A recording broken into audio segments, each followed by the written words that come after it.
around them, and I don't want to come up the mesh. She's going to be good inside of this. When you go inside, you'll see our bathroom, never see anyone else in the entire world. So in that church there, we found 40,000 artifacts right here. You are going to see such treasures as the only Viking sock in England. I was more sat together since afternoon and that. Things like more, she likes to come over some stuff, but please don't use the flash. You've been underground for 1,000 years and they can't light. The photos are fine, make sure your flash is turned off. And lastly, most warriors, when questions you go around, ask about it. It's good philosophy in life, it's devastating. Like, listen to your time, come loose, have a lovely time, guys. Good. When I first Norseman, it's all about blood and bloodshed.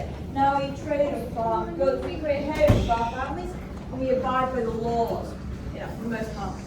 But look here, this is their back garden. Now Ruby's a blacksmith, so this is where he's finishing up his knives, axes, hammers, horseshoes, frying pans, spoons, all sorts of things. And I see Inga's been crafting back here as well. See this bucket rolling over a lovely big fire there? It's full of horse urine. Now, you might be wondering, why is Inga boiling horse urine in her back garden? Well, it's because she's dyeing her clothes. You see, you need a certain amount of salt to get dyed to stick to your cloth and wool, and then salt is very expensive in my time. However, horse urine, not so much. So if you boil enough of that in your back garden for about 3 or 4 weeks, get enough salt out of that and you can dye your clothes. It's a great alternative. It might smell a little bit to begin with. And we can see from this big patch of red on the ground that she's using red madder dye. So don't worry, that's not bloodshed. We live in a time of peace. But she did import it all the way from the south of Francia, so very, very expensive stuff. There probably will be bloodshed later when she finds out who has spilled it all over her garden. Now we have another expensive mistake. Let's take a closer look. Oh, this is typical of Ruby, leaving things of value out in the elements here. Rusty, broken, stolen. It's a padlock. Now, a padlock like this, in my time, is actually a mark of high status. This will have been made for someone with lots of treasure they need to protect. Very expensive piece of kit. So I think I'll probably should hold on to this for Rummy while I show you inside their house. Now this is where Inga, Rummy and their 8 children live, all in this lovely 4x7 metre one roof house. It is very cosy. And as you can see, it's also quite dark in here. We don't have windows like you do. But it is nice and warm from this big central fire. I mean, this is truly the heart of the home. Of course, it is our main source of light and warmth, but it's also where we gather around in the evening to drink a beer, sing songs, tell sagas, play games. This is our equivalent of your television, basically. Now, I want to show you guys where Rummy and Inga are actually selling their wares on the street of Kupagata. So here we are. Does it look familiar? Should do. You've just come down from it. My Kupagatas, of course, now your Copper Gate upstairs.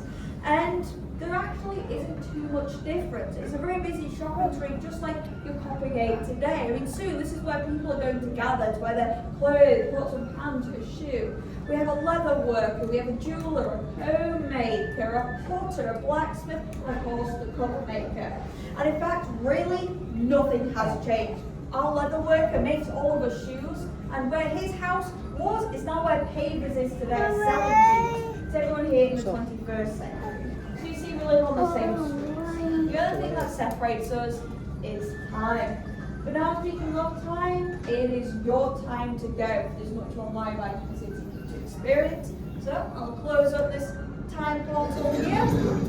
Oops, I guess Rummy's not going to need power back anytime soon. Well, if you do see him, don't tell him I have it. I totally promise to sneak it back later. But get ready, guys. The sights, the sounds, and yes, the smells of the 10th century await for you this way. Thank you so much, everyone. Go gently through time. It's my hand. Feel free to stick around here if you just want to explore the gospel or ask us questions. Thank you. What's up, Lucas?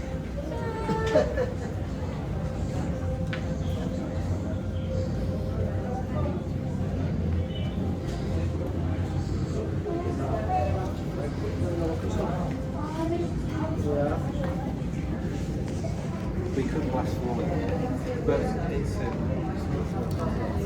One person. One person.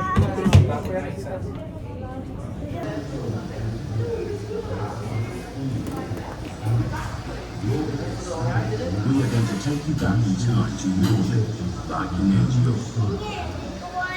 Are you ready? You ready, Lucas? Huh? You ready?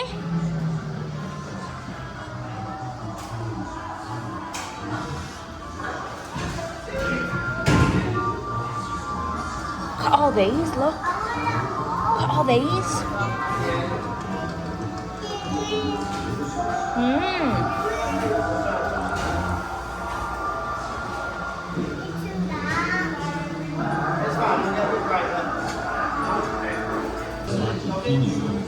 Jorvik expanded dramatically. New streets, new churches, and a brand new style.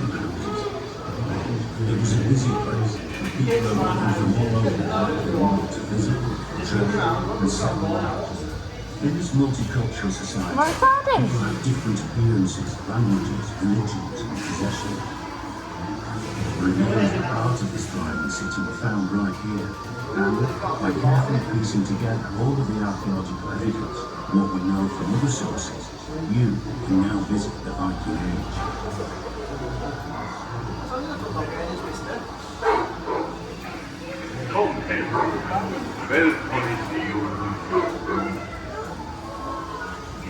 We have arrived by the River Foss. Ahead lies the city and countless houses and workshops, many of them newly rebuilt. Some, like this carriage home, a victim of an untended half-bath. As ships became more seaworthy, the Vikings created wider trade routes, sometimes using chains and middlemen to carry goods from one side of the Viking world to the other. Seals and the cowrie shell found here suggest trade with Central It's okay, they're not real. the Eastern Mediterranean, They're not real. It's possible that Arab trade They're just toys, it's not real. Slaves may have come to Europe from Dublin and elsewhere, bringing with them the spoil of their raids and battles. Slaves are an important part of society all over northern and western Europe at this time. It looks like this slave trader is trying to make his way up to Copenhagen. But before we get there, let's have a look at some of the many craftspeople working here in the city. Here's Sigurd. He's using animal and deer to make some everyday objects such as combs, comb cases, skates, and bone pins. They're not real, Lucas, it's fine. Making a comb for Bangkok can be very time consuming. The ones found here are made from many pieces riveted together and then decorated. We know that the Vikings like to keep themselves well groomed, as we found many combs in the excavations, as well as items such as tweezers and even ear screws. We'll now head away from the river towards the street of Copenhagen and meet some more of the people that lived and worked here. Ahead, you can see a simple, single-story building. These older Look, houses were built these what from people used to live in, concrete Lucas. and have earthy floors These what and people used to thatched live in. roofs. Most of these houses went out of use in the middle of the 10th century when they were replaced by the oak-plank building we'll talk about later. These early houses were built end on to the streets and had long backyards with rubbish bins in them. It's not likely that they grew much food in the yards. Is that another house? Such as those Yeah, it is. From the many Oh, people we've got a fire in there. we know that Keeping nice and Vikings warm. were definitely sure to have a long snout like a wild boar. Pigs will eat almost anything, so it would have been a great advantage to the household ways to eat. Oh, piggies. Here's the blacksmith. In there, the piggies. Look Piggies inside, in you there. can see his wife by the fire. Ronnie, the Oh, blacksmith, is teaching his son how to sharpen a knife he just made. Oh, we're sharpening some knives. Viking age smiths were masters of their craft, and here in Jorvik they made everything from needles to beautifully ornate panels. Now we go across to the next property and visit his neighbour, Honey, a woodturner who lives in one of the new-style wooden planked buildings. What, is he making something with his foot? By turning wood such as oak, black, and his poets. Oh, he's making toys. Waste on the ground, which children may have used as spinning tops. Making toys. It's this job that many think Totally is for named children like you can play with the toys. streets of the Cookmakers.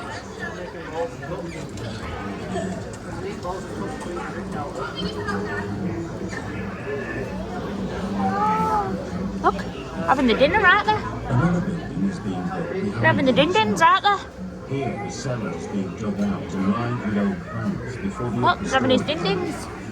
You can see a stack of turrets over there that are going to be used to roof this building. Looks like the builders are having a rest though. Apple and some grains.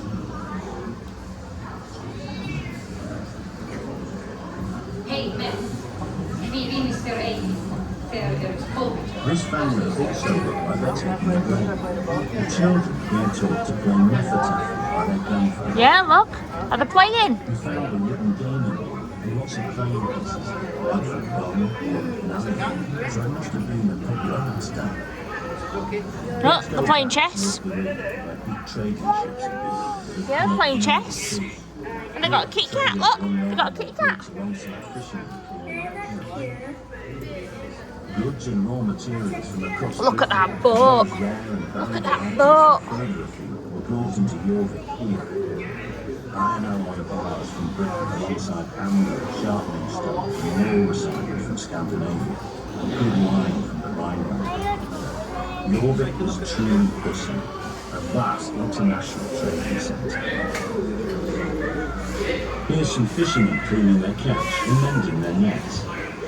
Fish from the rivers and the sea were brought into Jorvik, and we found thousands of fish bones that tell us exactly what the people ate, which included lots of fish, eels, and even oysters. So these men are probably doing a roaring trade. Look, Lucas. Dookies. The man bitten. Dookies. His face has been reconstructed based on a skull that was found in York. Later on in the visit, we'll see more real Are them fishes moving?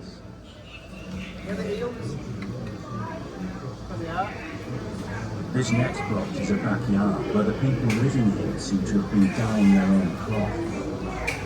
The people of Jorvik spun fleece, then dyed and wove their own wool to make textiles from which they made their own clothes.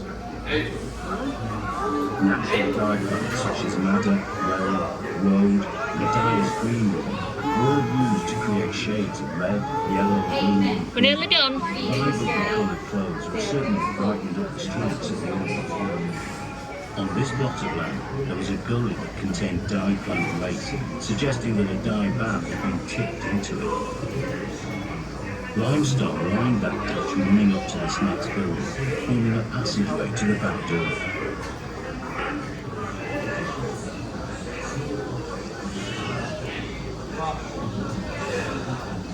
Turned off, but it's coming back on. Don't touch it, just leave it there. Well, we're going inside one of the houses. I'll leave it, Lucas. We're inside the very old houses. Look, it's got straw for a roof. We are now entering one of the new-style oak-planked buildings. We're still discussing whether these buildings were one or two-story, but they all had rooms or cells below ground level. As we travel through this two-roomed house, you can imagine the floor at the back is being built, and you can see the cellar below where goods are stored. Above this sunken room, the window openings are only small, so, as you can see, it would have been quite dark inside these houses. In addition to the hearth, small pottery lamps and wax candles were used to create light so that the people who lived here could carry out their everyday tasks. Because you see, they didn't have like wood in their houses, but they had wood. So are these actually real houses, Scott? Candles and fires for light. Scott? In this front room, Would some of these be real houses? working at the loom, which was used to weave woolen cloth for clothing and blankets.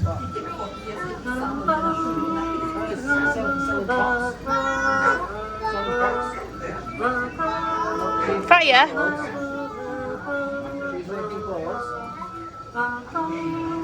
We're now moving into Copperhead itself, an important commercial street right in the heart of the city of Jorvik. As you can see from these stalls, you can buy almost anything. Coppergate is just one of the many streets in the city, which was home to more than 10,000 people. The streets of the city of Jorvik are covered in filth and Is he selling pots? cartwheels with potholes everywhere. This leather worker seems to be having a problem sewing his shoe pieces together, and looks like a head Viking. Yeah, there's a lady there, isn't there? Times contraction. You can see it's caused the fingers on his hand Look, to become selling shoes. It's a genetic disorder that runs in families and seen particularly in middle-aged men. Tradition has it that it originated with the Vikings who spread it throughout Northern Europe and beyond as they travelled and intermarried. This couple here are arguing about what to have for supper, meat or fish. It would seem that life hasn't changed too much over the last 1,000 years. They're arguing in Old Norse, with some careful Old English, Middle Welsh and Old Irish all being spoken in this street. Here's a food seller trying to sell this wealthy looking woman a cabbage of some sort. It doesn't look like the type of thing that would tempt her or her young baby. This woman looks like she's struggling to cross the road. We only found 2 complete skeletons in the excavations, and this woman is based on one of them. You can see that she's walking with a crutch due to her hip problems and arthritis. You can find out more about her in the galleries to come.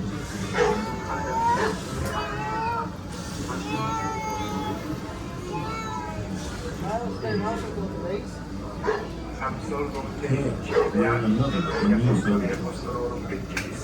The first Vikings who came here were not Christians and worshipped the pagan Norse gods, but they seem to have adopted Christianity. There is lots of evidence for there being a Viking era church just behind Coppergate, and there were many other new churches built in Jorvik at this time. Here's a priest administering last rites.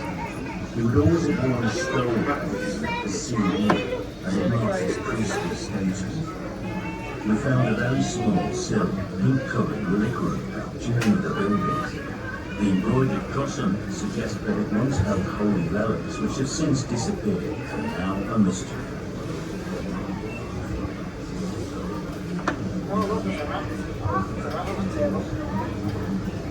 Each property is separated from the next by woven wattled fences. We know from the 5 tons of animal bones found in the excavation that people's diet was quite similar to ours, with lots of meat, pork and mutton, as well as poultry and fish. Supplying this food may have been real reasons for the major changes in the countryside this year. In this backyard, animals have been slaughtered to provide meat to other resources. Body parts of cattle must have been a fairly familiar sight and smell around Viking Age. As well as supplying meat, cattle carcasses also providing corn and iron, both valuable resources for making everyday items. Stomach contents of cow that were the byproducts of this slaughter. There must have been loads of flies, breeding rubbish heaps and dumps across the city. The red cone there on the fence would have been a regular visitor, scavenging in the city, particularly in backyard cafes. Toilets would also have been situated in the backyard. Pits in this yard were clearly for the trees, full of human waste, as well as moss, which was a type of Viking-used toilet paper. This man doesn't look too happy to be disturbed, so perhaps they had him. We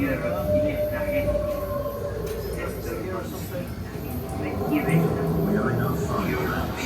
In the excavations of Coppergate, we found a few Viking-age musical instruments, including a set of panpipes which can still be played. Music, saga telling and poetry must have been important to the Viking world. Iceland and Scandinavia have cultural Yeah, what's he doing? Traditions that developed in Viking times.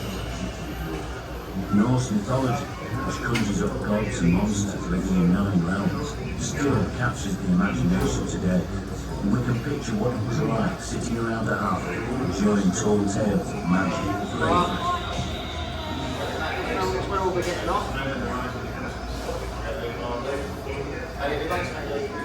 Where's the by the entrance? What are Lucas? Look, these are all sorts like they used years ago. And axes. Just to think back at one point, that'd have been the sharpest thing. Come here, Lucas, don't go wandering off. I know I can do this pram right about now. Come. Before we go.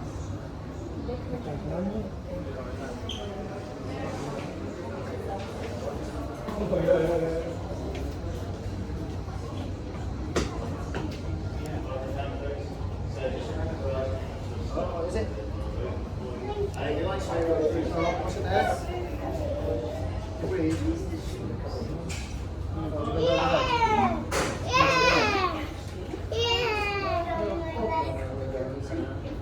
It's not, it's fine.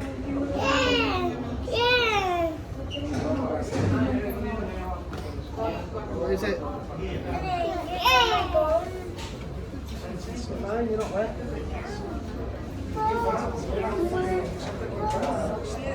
You're fine. We'll get you changed soon. When we get to Lucas's pram, we'll get you changed. There's toilets. Are you changing mail? Yes. Dragon like animal head He's getting the bone where baby.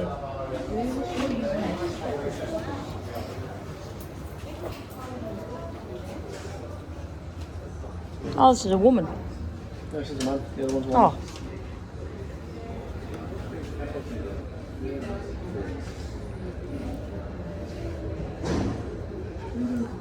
That's crazy, is that?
That's for a key. But Look at that for a key. I know you'd lose that about six times over.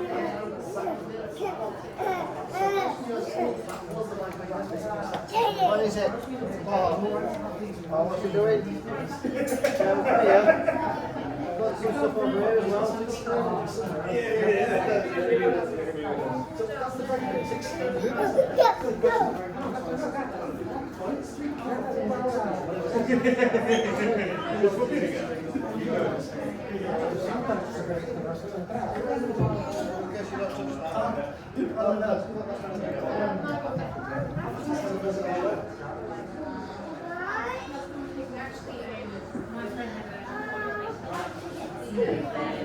Wow.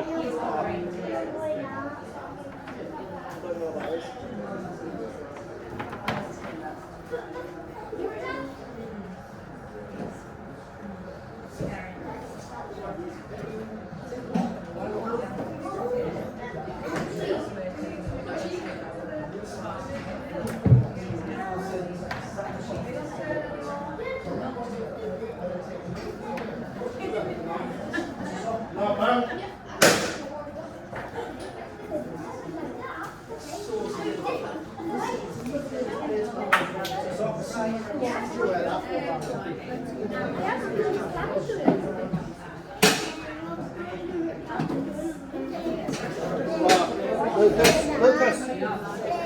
stop it. Oh, what even is it?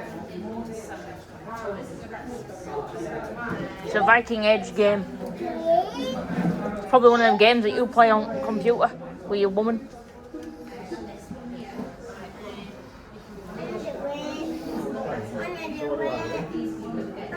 Oh, I think it's similar.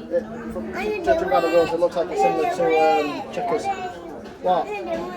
No, you can mess about with the stuff, but we don't know how to play it. No, you can play with the magnets.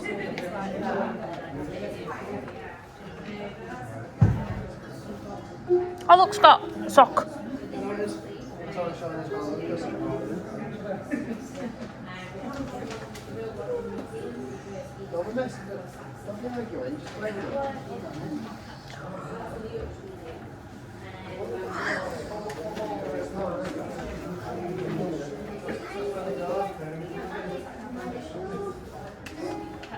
More than one enemy. Yeah, or in other words, if you were like this, just both of them. It's like a meeting on the phone.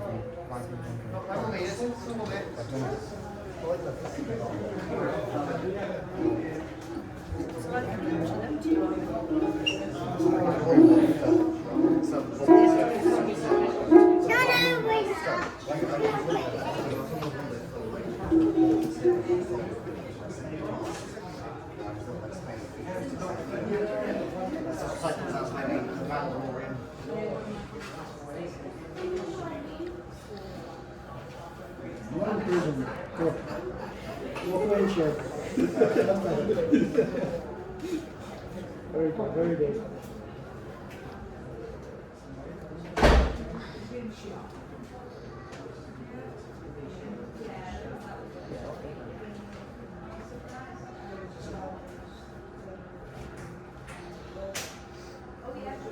Just an eye on your colleague. I wish they'd go away. Where are you going, Lucas? Oh look, money.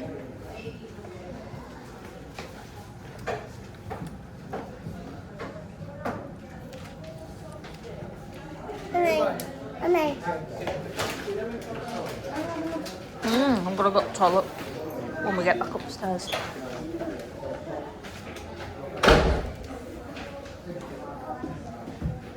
Neck rings. Oh, wait. Come here. Look, there's another skeleton here. Oh, another person.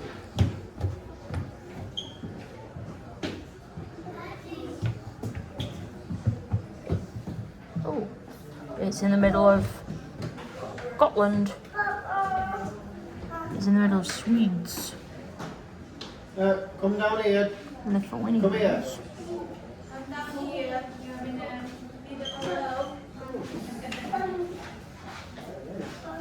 You two down here now.